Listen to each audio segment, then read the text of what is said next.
है life cycle of HIV। Important long question है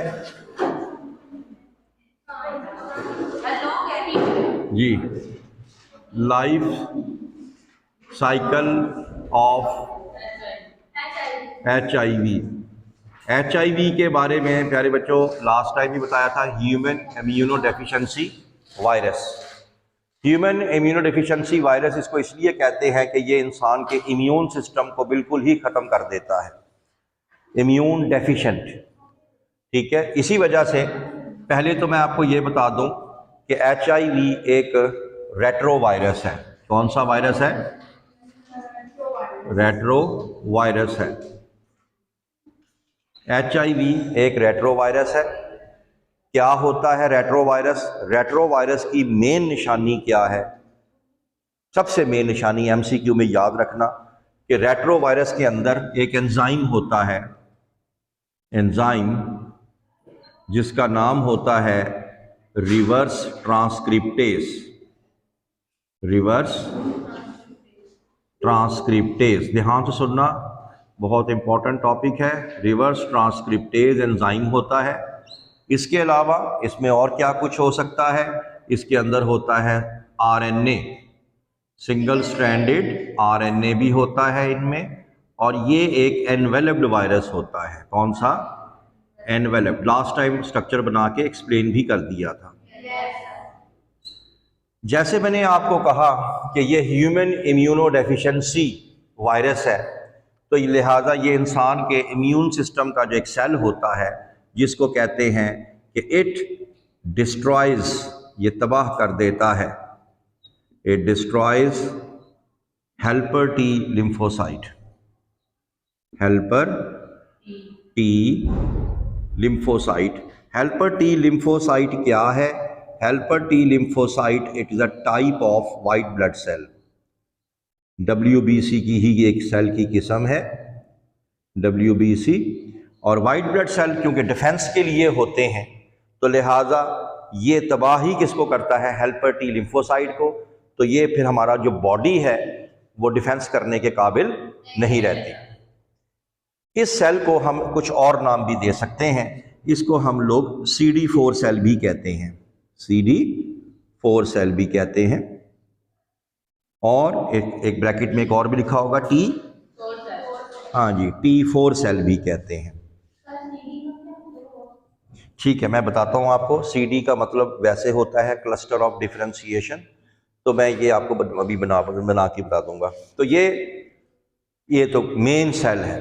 इसके अलावा ये हमारे ब्रेन्स के सेल को भी अफेक्ट करता है, affect brain cells, affect brain cells. इसी वजह से एड्स वाले पेशेंट को लॉस ऑफ मेमोरी भी होती है। तो मैं आपको बताऊंगा अभी कि ये हेल्पर T लिम्फोसाइट मेन वो सेल है, ज़्यादा इसकी ये तबाही लेके आता है, जिसकी वजह से इंसान जो है बिल्कुल ही उसका इम्यून ख़त्म हो जाता है। और कोई भी जरासीम जब बॉडी में जाता है तो वो बॉडी में जाके अपना असर दिखाना शुरू कर देता है। आप लोगों ने बताना है, बता देंगे जी। अब इसको स्टार्ट करते हैं कैसे। अब ध्यान से सुनना, डायग्राम ही एक्सप्लेन करेगी, ज़्यादा डायग्राम को ही समझना चाहिए, बाकी किताबों से सिर्फ रीडिंग कर लेनी चाहिए। जैसे ये देखें, मैं एक छोटी सी मैं एक डायग्राम बना रहा हूँ। ये इंसान का एक सेल है, इस सेल को बोलते हैं हेल्पर T लिम्फोसाइट। अभी बताया, जिसका काम होता है पूरे इम्यून सिस्टम को एक्टिव करना। ये है helper T lymphocyte, helper T lymphocyte. ये हमारा सेल है, और अगर सेल है तो ज़ाहिरी सी बात है इसमें न्यूक्लियस भी होगा। ये हमारा सेल है तो हमारा ही न्यूक्लियस है, और ये हमारे न्यूक्लियस के अंदर हमारा ही क्या है? DNA, double stranded. ठीक है, ये हमारा है।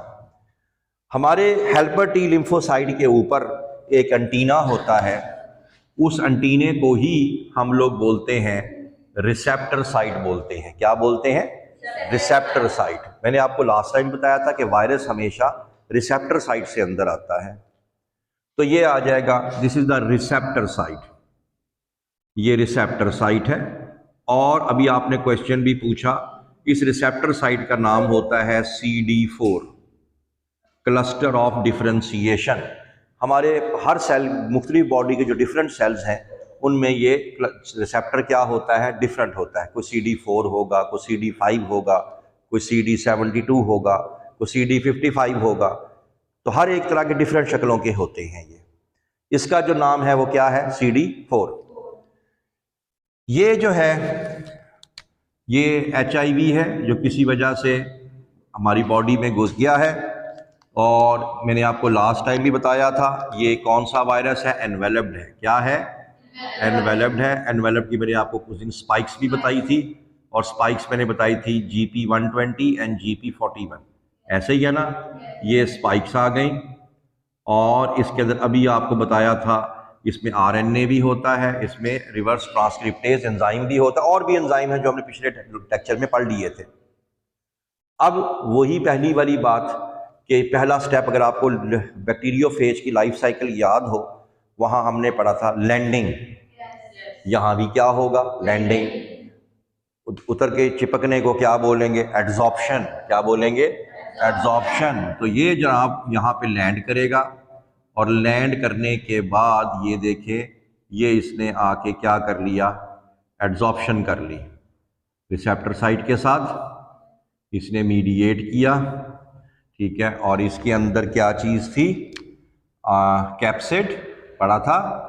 This is the RNA and different enzymes are present. ठीक हो गया, ये तो हो गई मेन चीज़। उसके बाद आहिस्ता आहिस्ता ये क्या करता है, या आहिस्ता आहिस्ता इसके साथ आके सेल मेम्ब्रेन के साथ फ्यूज़ होना शुरू हो जाता है। यानी इसका एनवेलप और हमारी सेल मेम्ब्रेन आपस में क्या हो जाती है, फ्यूज़।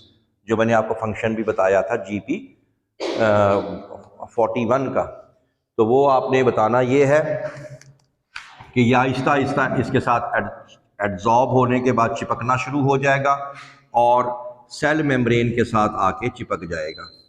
अब यहाँ पे जैसे आप लोग ये देखें, ये हमारा वही सेल आ गया जिसका नाम क्या था, हेल्पर T लिम्फोसाइट। ये क्या चीज़ आ गई हमारी सेल की, न्यूक्लियस। और ये क्या चीज़ आ गई हमारी, ये हमारा DNA है, डबल स्ट्रैंडेड।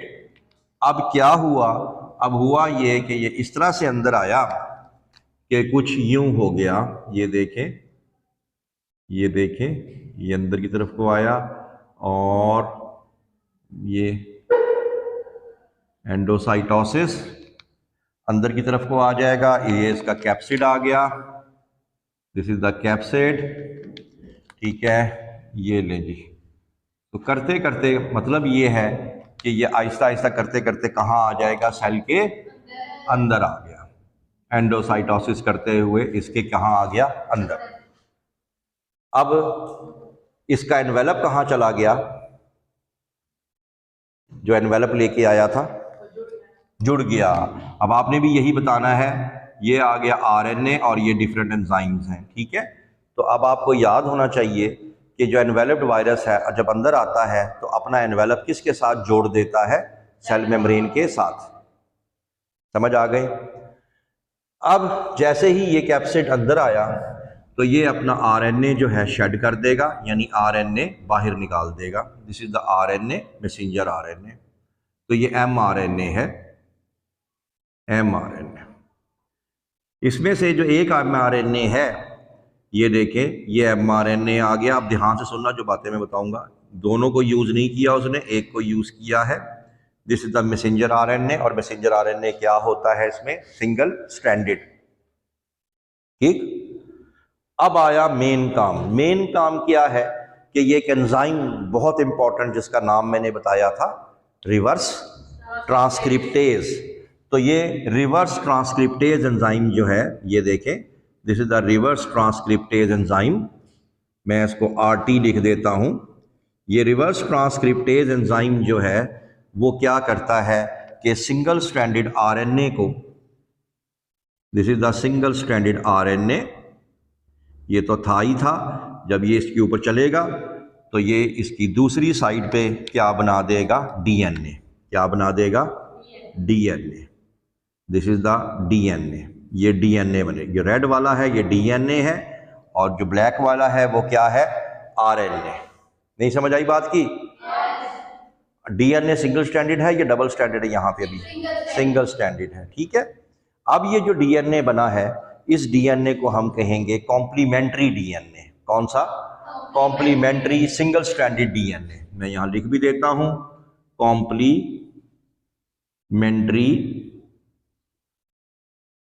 सिंगल स्ट्रैंडेड है तो आप भी यही लिखेंगे, सिंगल स्ट्रैंडेड डीएनए। और इसको आप लोग जो है कॉम्प्लीमेंट्री डीएनए को स्मॉल सी और कैपिटल डीएनए से शो करेंगे, तो पेपर में यूं ज्यादा आ सकता है। अब फिर क्या है, ये दोबारा से रिवर्स ट्रांसक्रिप्टेज एंजाइम जो है वो इस पे अटैक करेगा और सिंगल स्ट्रैंडेड डीएनए को किस में कन्वर्ट कर देगा? डबल स्ट्रैंडेड डीएनए में कन्वर्ट कर देगा। अब ये वायरस का डीएनए बन चुका है, तो ये हो जाएगा double stranded complementary what? DNA. ठीक है, कॉम्प्लीमेंट्री डबल स्ट्रैंडेड डीएनए। नहीं समझ आ रही बात की? ठीक है। इस कंडीशन को कभी कभार, ये जो कंडीशन है इसको आप लोग डीएनए आरएनए हाइब्रिड भी कह सकते हैं। क्या कह सकते हैं? DNA RNA hybrid. क्यों कहा हाइब्रिड इसको? हाइब्रिड का क्या मतलब होता है? हाइब्रिड का मतलब होता है दोगला। दोगला क्यों है? क्योंकि एक साइड पे क्या है? आरएनए, दूसरी साइड पे क्या है? डीएनए। दो डिफरेंट नस्लें जुड़ी हुई हैं आपस में। समझ में आ गई बात की? नहीं समझ आई? अब ये जो आरएनए है जो ये साथ लेके आया था, इसका बस इतना ही काम था, ये आरएनए का इतना ही काम था कि इसने डीएनए बनवाना था। अब इसका काम खत्म हो गया, तो यहाँ अलहदा भी हो गया, काम खत्म भी हो गया। अब इसको खत्म भी कर दो, तो ये अपने साथ एक और एंजाइम लेके आता है। उस एंजाइम का नाम होता है आरएनएज। कौन सा enzyme? RNase enzyme. RNase enzyme जो है वो डिस्ट्रॉय कर देता है इसको, डिस्ट्रॉय आरएनए को, इसको खत्म कर देता है, क्योंकि अब इसकी जरूरत नहीं रही। बात समझ में आ गई? बहुत सिंपल। जो डायग्राम समझ लेगा तो 5 मिनट का टॉपिक है। किताबों से अगर पहले पढ़ने की कोशिश करोगे फंसे रहोगे। अब देखें अब क्या होगा। अब होगा ये कि ये जो डबल स्ट्रैंडेड डीएनए है, ये अब इस सल्तनत में यानी हेल्पर टी लिम्फोसाइट के अंदर दो बादशाह आ गए हैं, एक वायरस का डीएनए और एक इंसान का डीएनए। और एक सल्तनत में सिर्फ एक बादशाह रह सकता है, एक मियान में सिर्फ एक तलवार आ सकती है। तो लिहाजा ये जाके हमारे सेल का जो हेड क्वार्टर है, हेड क्वार्टर का मतलब क्या हुआ? न्यूक्लियस। ये न्यूक्लियस पे जाके अटैक करेगा और जाके हमारे डीएनए को कट डाउन करके खुद उसके साथ दरमियान में लग जाएगा। ये इसके साथ जाके जुड़ गया और इसको जोड़ने वाला जो एंजाइम है, यानी इंसान का डीएनए और वायरस का डीएनए, इसको जोड़ने वाले एंजाइम को भी ये साथ लेके आता है। उस एंजाइम का नाम होगा इंटीग्रेज। कौन सा एंजाइम? कौन सा एंजाइम?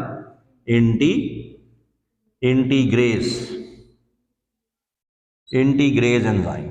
तो पहला एंजाइम ये जो साथ लेके आया था उसका नाम था रिवर्स ट्रांसक्रिप्टेज। दूसरा एंजाइम जो ये साथ लेके आया था आरएनएज। तीसरा एंजाइम जो लेके आया इंटीग्रेज। ठीक है, लेकिन यहां पे एक बहुत इंपॉर्टेंट शॉर्ट क्वेश्चन बनेगा। अगर कोई बच्चा पिछला टॉपिक पढ़ के आया तो वो शायद बता दे, जैसे ये फेडरल की लड़की बताएगी कि अगर बैक्टीरियोफेज का, लड़की ये बैक्टीरियोफेज की लिटिक साइकिल पढ़ी थी, लाइजोजेनिक साइकिल पढ़ी थी, जब वायरस, बैक्टीरिया का वायरस और फेज का वायरस आपस में जुड़ गए थे, बैक्टीरिया का डीएनए और फेज का डीएनए जब आपस में जुड़ गए थे तो क्या कहते थे उस कंडीशन को? क्या कहते थे? ना, दोनों के जुड़ने को क्या कहते थे?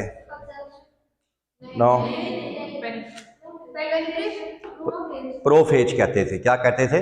प्रोफेज। अब यहां भी तकरीबन वैसा ही हुआ है। यहां पे इंसान का और ये इसका जुड़ गया। अब यहाँ पे इसको कहना है प्रो वायरस। क्या कहना है? Pro virus. ये प्रो वायरस बन गया, प्रो वायरस। और ये आपका शॉर्ट क्वेश्चन होगा।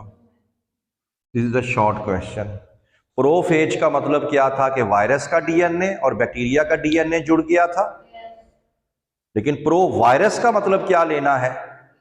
हाँ हाँ, वायरस कौन सा? HIV का जो डीएनए था वो जुड़ गया किसके साथ? होस्ट के डीएनए के साथ। This condition is known as provirus. तो ये शॉर्ट क्वेश्चन हो गया। अब इस सल्तनत का, पूरी सल्तनत का जो मालिक है वो हमारा वायरस का डीएनए है, क्योंकि हमारा तो कट डाउन हो गया। अब इसने क्या करना है? इसने यहाँ से, आपको पता है 10th क्लास में पढ़ा होगा कि डीएनए से क्या बनना शुरू होते हैं? RNA। तो लिहाजा यहाँ पे ट्रांसक्रिप्शन स्टार्ट हो जाएगी, यानी डीएनए से क्या बनना शुरू हो जाएंगे? RNA। और RNA भी किसकी फेवर में बनेंगे? वायरस की फेवर में, क्योंकि अब ये एक्टिव है। समझ आ गई? तो ये होगा viral RNA। Viral RNA, viral RNA बनेंगे। और RNA बनाने के लिए जो एंजाइम यूज होता है वो होता है RNA पॉलीमरेज। RNA polymerase. लेकिन ये साथ लेके नहीं आएगा, ये याद रखना, ये हमारा ही इस्तेमाल करेगा, होस्ट का होगा। ये किसका होगा? यानी कुछ लेके आया था, कुछ हमारा इस्तेमाल कर रहा है, जिसका नाम क्या होगा? RNA polymerase. ये हमारा इस्तेमाल करेगा। ठीक है। ये जो RNA बनेंगे ये दो तरह के बनेंगे। एक RNA इसमें से होगा जीनोमिक RNA। कौन सा RNA? जीनोमिक RNA भी बनाएगा ये। जीनोमिक RNA का मतलब क्या हुआ कि जब ये आया था तो आते हुए क्या लेके आया था? RNA। अगले नए वायरस बनाने के लिए इसको ये वाले RNA चाहिए। इन RNA को क्या बोलेंगे? Genomic RNA। और RNA से क्या चीज बनती है? प्रोटीन भी बनती है। और कुछ RNA से ये क्या बनाएगा? प्रोटीन। क्या बनाएगा? प्रोटीन। क्योंकि ये वाला RNA चला जाएगा राइबोसोम में, और राइबोसोम में जाके क्या बनाएगा? प्रोटीन। समझ आ गई? जिसको आपने 10th क्लास में पढ़ा होगा ट्रांसलेशन के हिसाब से। डीएनए से पहले बना RNA।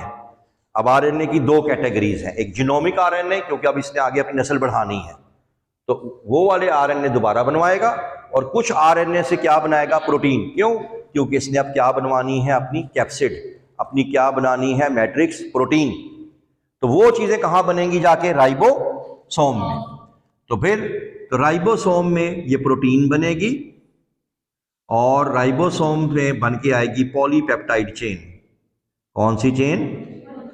तो राइबोसोम बनाता है polypeptide chain. This is the polypeptide chain. Polypeptide chain. फिर ये एक एंजाइम लेके आता है, ये भी खुद लेके आता है। उस एंजाइम का नाम होता है प्रोटीएज। कौन सा एंजाइम? प्रोटीएज। प्रोटीएज एंजाइम क्या करता है? वो क्लीव करता है, तोड़ता है इन बड़े प्रोटीन्स को। किसमें? छोटे प्रोटीन्स में। क्यों? ताकि क्या बना सके? कैप्सिड। क्या बना सके? कैप्सिड। क्योंकि इसने अपनी आबादी बढ़ानी है।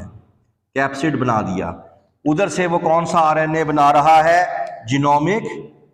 जीनोमिक RNA बना रहा है जी। वही वाली बात आ गई, सिंथेसिस, वही सेम चीज। फिर ये कौन कौन से एंजाइम बनवाएगा राइबोसोम से? Reverse transcriptase, integrase, protease. ये प्रोटीएज एंजाइम भी, तो सारे एंजाइम भी बन जाएंगे। सारे एंजाइम भी बन जाएंगे। बनाया किसने? हमारे सेल ने। ठीक हो गया। उसके बाद क्या होता है? किसी को याद हो? उसके बाद होती है असेंबली।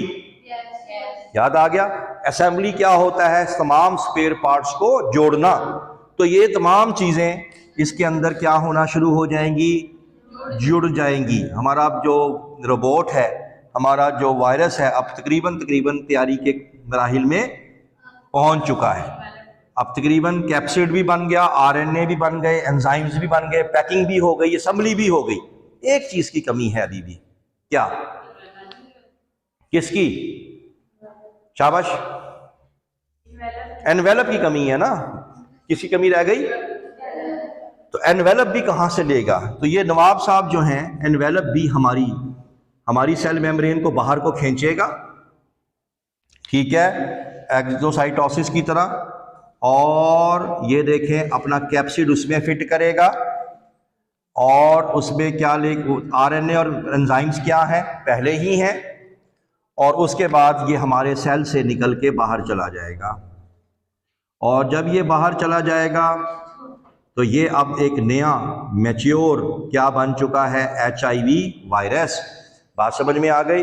अब मुझे कोई प्यारा बच्चा ये बता दे कि जब ये सेल से बार बार सेल निकलेंगे, सेल कह रहा हूँ, बार बार ये वायरसेस निकलेंगे, तो हमारे हेल्पर टी लिम्फोसाइट का साइज बड़ा होगा, छोटा होगा या सेम रहेगा? छोटा क्यों होगा? वजह क्यों के बाहर नहीं निकल रहा? कोई लॉजिक बताओ क्यों? हाँ, बाउंड्री छोटी होती जाएगी क्योंकि चादर जो है वो हमारी लेके जा रहा है। चादर मतलब सेल मेम्ब्रेन। तो जब बार बार चादरें वो ले के निकलते जाएंगे, हमारा सेल मेम्ब्रेन हमारा सेल जो है इतना कम हो जाएगा, इतने छोटे साइज का हो जाएगा कि वो काम करने के काबिल नहीं रहेगा। और यही वजह है कि जब हमारा हेल्पर टी लिम्फोसाइट काम नहीं करता तो हमारा तमाम का तमाम इम्यून सिस्टम क्या हो जाता है, शट डाउन। वो किसी भी जरासीम को ना पहचानेगा। हालांकि रोज आपकी बॉडी में हजारों लाखों जरासीम जाते हैं, लेकिन रोज आप लोग बीमार नहीं होते क्योंकि ये अपना काम कर रहे होते हैं, ठीक है ना। लेकिन अगर HIV किसी को हो जाए तो फिर कोई कमजोर से कमजोर जरासीम भी बॉडी में आ जाए तो वो भी अपना असर जरूर। तो याद रखना, HIV की वजह से इंसान नहीं मरता, एड्स की वजह से इंसान, HIV की वजह से ऐसा वायरस है ये मारता नहीं है बॉडी को, लेकिन क्योंकि ये किसको बंद कर देता है, हेल्पर टी लिम्फोसाइट को, तो दूसरे जो जरासीम हैं वो क्या हो जाते हैं, एक्टिव हो। जैसे पुलिस घर चली जाती है छुट्टी, सारे पूरे पाकिस्तान की पुलिस को छुट्टी दे दो, समझ आ गई।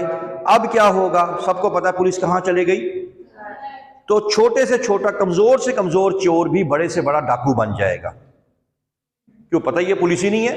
अब पुलिस ने नहीं मारा, मारा डाकू नहीं है, लेकिन कमजोरी किसकी थी, पुलिस की। तो यहां पे भी ऐसा ही होता है कि ये असल में HIV हमारे हेल्पर टी लिम्फोसाइट को खराब कर देता है। इसकी वजह से दूसरे जरासीम जो है वो एक्टिव हो जाते हैं, उनको पूरा फैलने का मौका मिल जाता है। तो हम जो है, इंसान जो है वो पूरी बॉडी में मुख्तलिफ बीमारियों से लड़ते लड़ते आखिरकार मर जाता है। बात समझ में आ गई। तो ये है जी इसकी लाइफ साइकिल ऑफ HIV। ठीक है जी, थैंक यू वेरी मच। कोई सवाल तो नहीं है?